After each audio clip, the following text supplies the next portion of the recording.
what I find particularly distressing today is that strides that were made by civil rights activists some 40 years ago, so many young black kids now, first of all, have no awareness of these strides, meaning they don't vote by choice. They just don't vote. And this proliferation of hardcore gangster rap, and I mean, I run to turn off the TV. And there's a weird sense of warped pride in that by many young black males especially. And it's so negative and so dark, and they're holding it up as like this badge of honor. When 40 years ago, black folks were trying to, get into universities, and these kids are throwing it away. It's very distressing. But you know what? They have the freedom to throw it away. It's free will. No, I'm saying don't overlook the fact that they have the freedom to throw away something, just like you have the freedom to turn off the TV set. Mm-hmm. But if you didn't have a TV, you wouldn't have the freedom to turn it off or turn it on. Mm-hmm. So maybe for years your family was so poor it couldn't have a TV, and they finally get a TV, and somebody says, "I'm tired of watching it, I want to turn it off."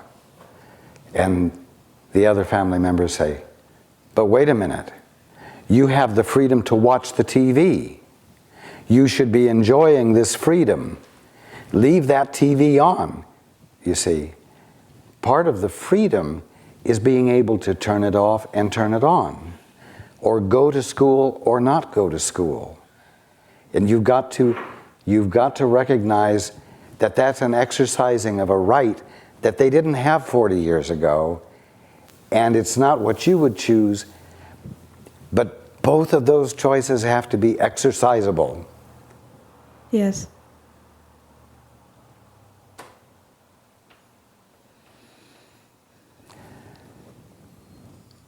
If they didn't have the choice to not go to college, they would be in another form of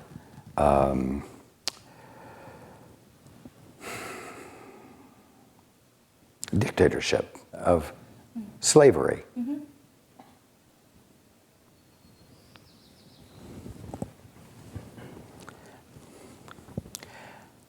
You have the freedom to wake up, but you choose not to do it all the time.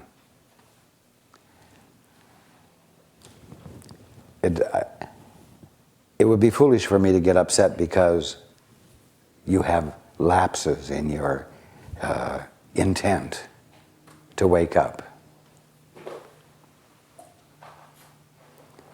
But you must have the freedom to do one or the other, because if you don't freely wake up of your own choice, you will not wake up. Freedom to say yes or no, and saying one or the other, is what's important, not which one you say. The freedom to do it. Or not. Or not to do it. That's right. Right. And you know how you tell us a lot through books and through other guides and mediums and things about who we... I'm sorry. If you don't know how completely you have the authority to say no, you won't know how authoritative your yes is.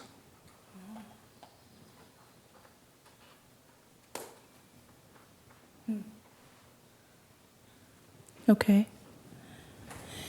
But you know how we hear through metaphysical teachings who we really are, all in capitals? Yes. And how some individuals and some groups let other individuals or other groups tell them who they are or who they think they ought to be. Mm-hmm. This is sort of what I see being played out by a lot of young black Americans. They don't even know who they are. It's also being played out by a lot of white doctors True. And white teachers in school. True, and I'm sure the detriment is just as...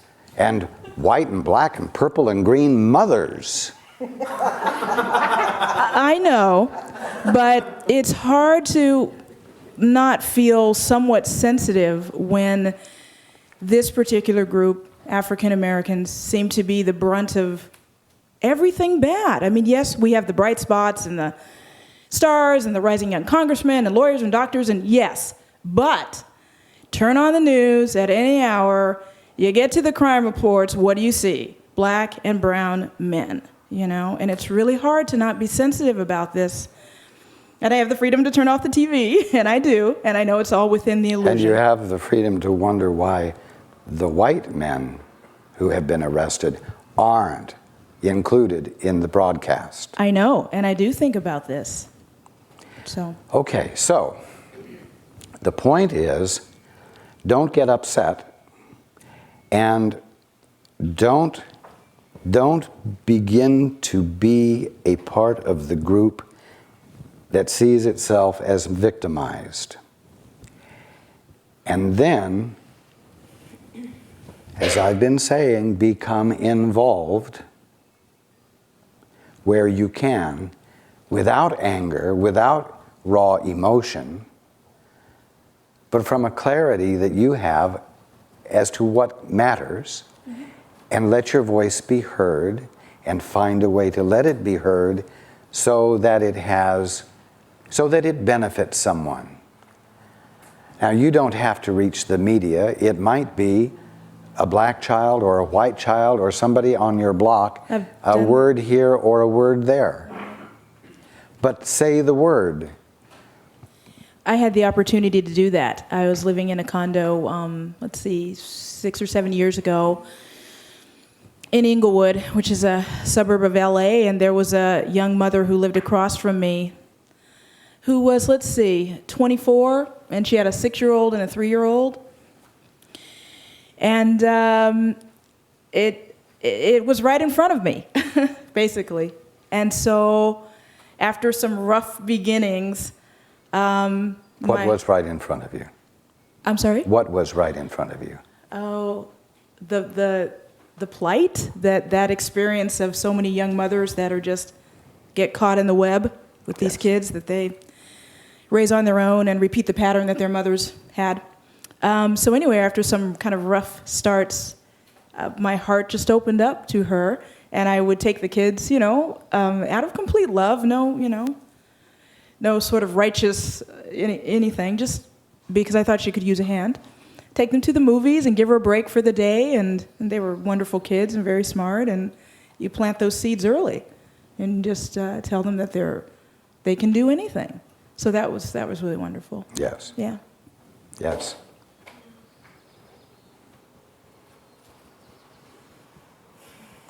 The key word is involvement. Mm-hmm. And then you listen for where to be involved. If you involve yourself without listening, you can end up in the wrong place at the wrong time, and you become a teacher, a righteous teacher that doesn't teach love.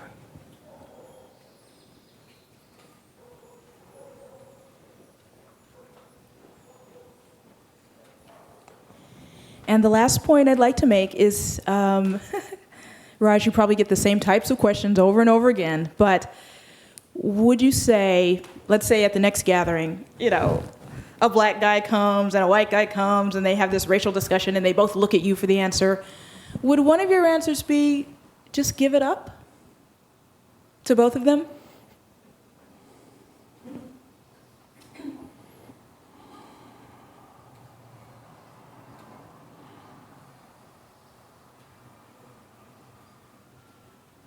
It might and it might not.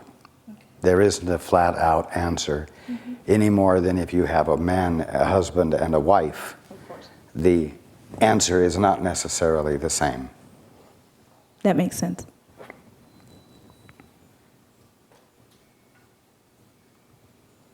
Of course, you have to make a choice for love or hate. And But that might not be the specific answer I would give in the scenario you described. You've always got to listen. You can't assume at any time that what you've already heard and recognized to be the truth is what needs to be said now in this situation. That makes a lot of sense. You see, truth is unchanging, but the easiest way I can put it is that the dynamics of your particular dream that you are emerging out of require the unchangeable truth to be stated in a way that can register with you. And so what I say to you won't be exactly the same thing I say to Robbie. And what I say to this group might not be exactly what I would say to another group. Because even though I'm talking to you, I know all of you. And I am addressing all of you.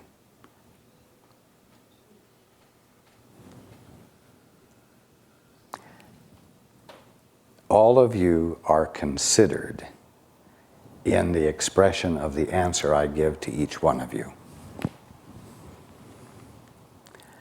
And so no answer can ever be a repeat of an earlier answer, which means the only choice you have is to listen fresh every moment if you want to know how to be on the beam.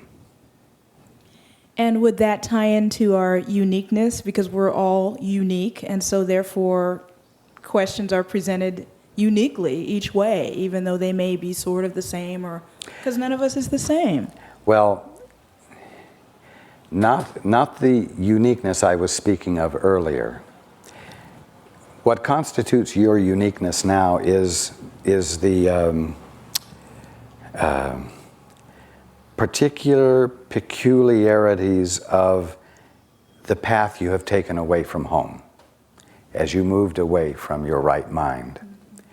And so returning home is the undoing of each of those steps that you took. And so the answer that's given has to address your current uniqueness, which is governed by where you are on your return home and the peculiarities of that particular bend in the road, so to speak. And you, using your intellect or your normal thinking processes, have no means of knowing the details of the particular jog in the road that you're undoing on your way home.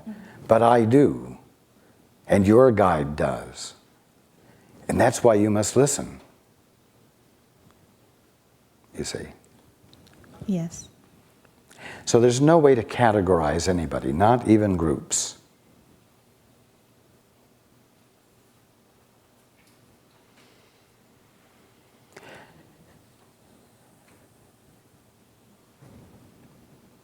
That's the end of the answer. Thank you, Raj. You are welcome. In the back?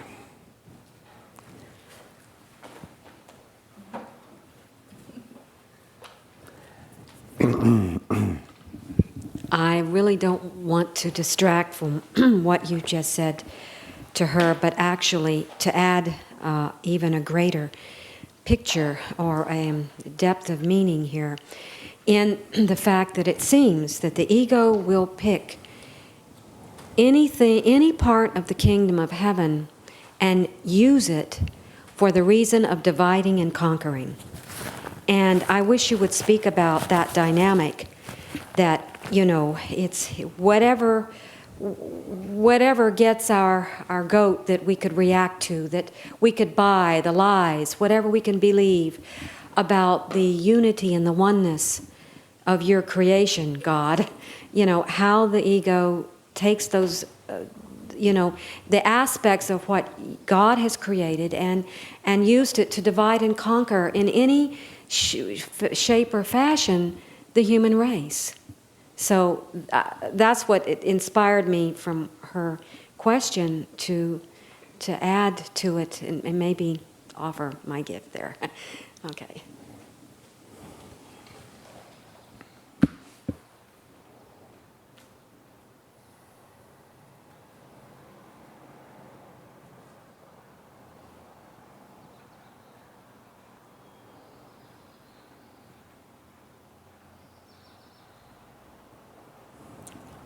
Just a moment.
I'm going to ask you to express your question again.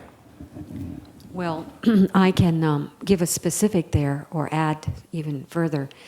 I'll take something that, has certainly got my reaction over the years, and it is to watch many who are studying metaphysics seem to section off into, unique groups and proceed to enact the dynamics of competition and superiority and who wins and who loses. To see it happening with course community groups, where you would think unity would be understood by all us intelligent beings, whatever color we might be. There is this big blind spot that the issue of unity just goes by the wayside in favor of, is the word righteousness? So I see the elements, and I especially have noticed it, not only in that area, but in friends and family. It's saddening to see the dynamics go unchecked, and it's frustrating for me to say, how can I heal this? How can this be lifted from mankind? How can such a curse, how can we buy the lie?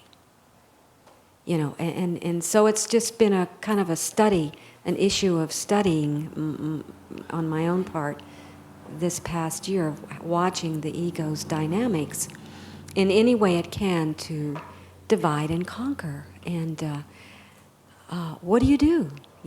How do you deal with it without getting sticky like flypaper? Well, just as the ego can use anything, and mind you, the only thing the ego has to work with is the kingdom of heaven, right? That's the only thing that exists. The ego can use any aspect of the kingdom of heaven to justify further division, further defense, further hatred, and so on. Now, that's just a given. If you understand that, you won't get reactive about it. You'll say, yeah, that's right. Now, the antidote to that is that the Holy Spirit can take any circumstance and turn it to your advantage, meaning your advantage as a divine one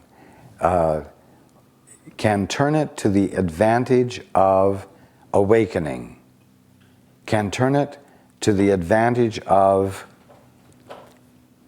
uncovering and illustrating the kingdom of heaven that's here, or the Father's will. So, you don't get wired and upset about how effectively the ego can misuse every aspect of the kingdom of heaven. You give your attention instead to asking, how can this be turned to the advantage of everyone concerned, uncovering the Father's will and the harmony that is the birthright of all of us to be experiencing. And then you listen, and you don't be afraid of getting involved by expressing yourself as you are led to express yourself as a result of listening. There are things that Paul/I don't say. And there are things that I do say. Now, mind you, and it's good to remind you of this, I'm not originating what I'm saying either. Paul is standing as the door, listening to me. I am standing at the door, as the door, listening to God. I don't have any more authority than you do.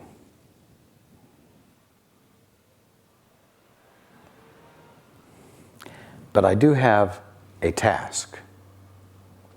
I do have a function to fulfill of being the one waving to you all saying, over here, over here. This is the way. You see.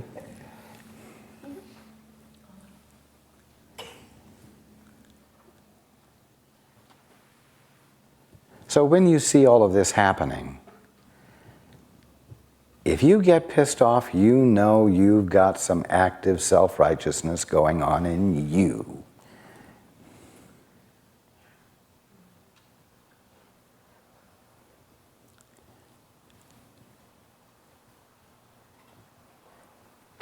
And as long as you do, and as long as you are experiencing a reaction, you are not any better than the bastards out there that are so ignorant of how it ought to be, you know.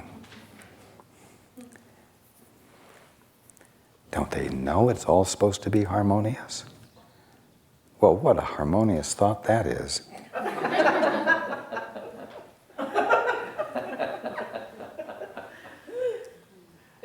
I don't understand why they don't see what's so obvious, that love is all that matters.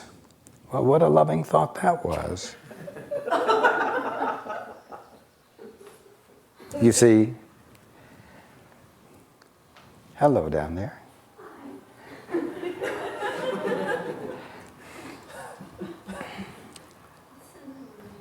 So, that doesn't mean that you don't observe that there's inconsistency or inequity. You recognize that it is there, but without reaction. Because without reaction, then you can bring your attention to the threshold of the unknown and say, what is needed here? What is the answer? And what, if anything, do I need to do in terms of illuminating that answer? And then listen, and then when you hear, dare to act. Like Paul, dare to get up in front of people and say what he is led to say. Or go to a local meeting of whatever group is promoting this or that and express a dissenting view, if that is what you are led to do. So that a different point of view gets expressed into the air, gets put in the air. You see, this is why I said it's so important to honor the ones who are refusing to exercise their freedom to go to school. They may be refusing their freedom to go to school, but they are exercising their freedom not to go to school. And both sides of that right have to be exercised in order for neither one of them to be overruled again. That is what is so important to understand.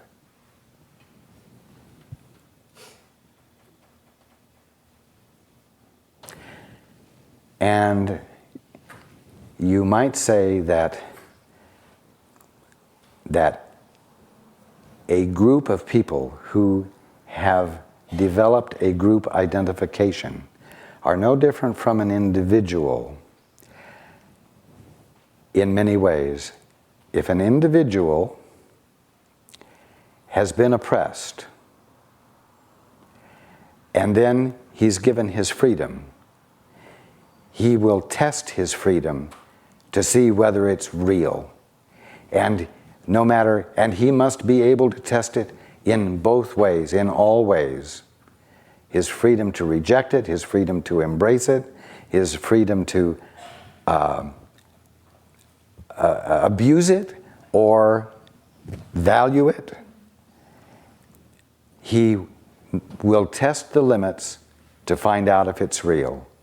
And groups that have been oppressed have to go through a process of testing the limits to see whether it's actual. The fact is that the change of the attitude of the group will come through individuals. So you take care of, you be one of the individuals who's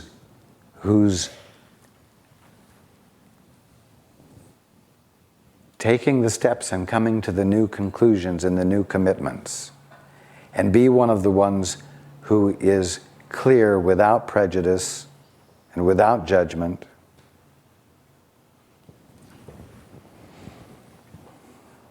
I mean, you're one of the good black people who's looking at the bad black people who aren't respecting the right that all of the people fought for 40 years ago. I know, and I know that's a form of judgment on my part. And racism. Yeah. Oh. That wasn't very convincing.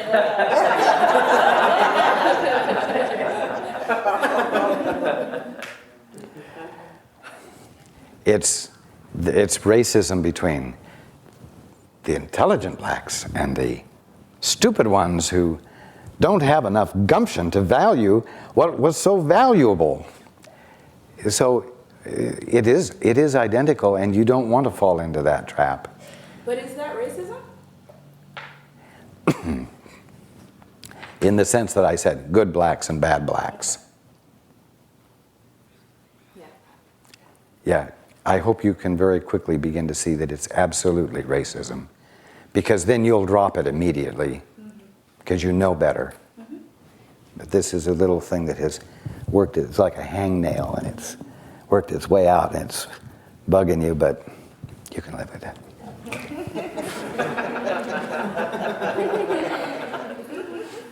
Okay.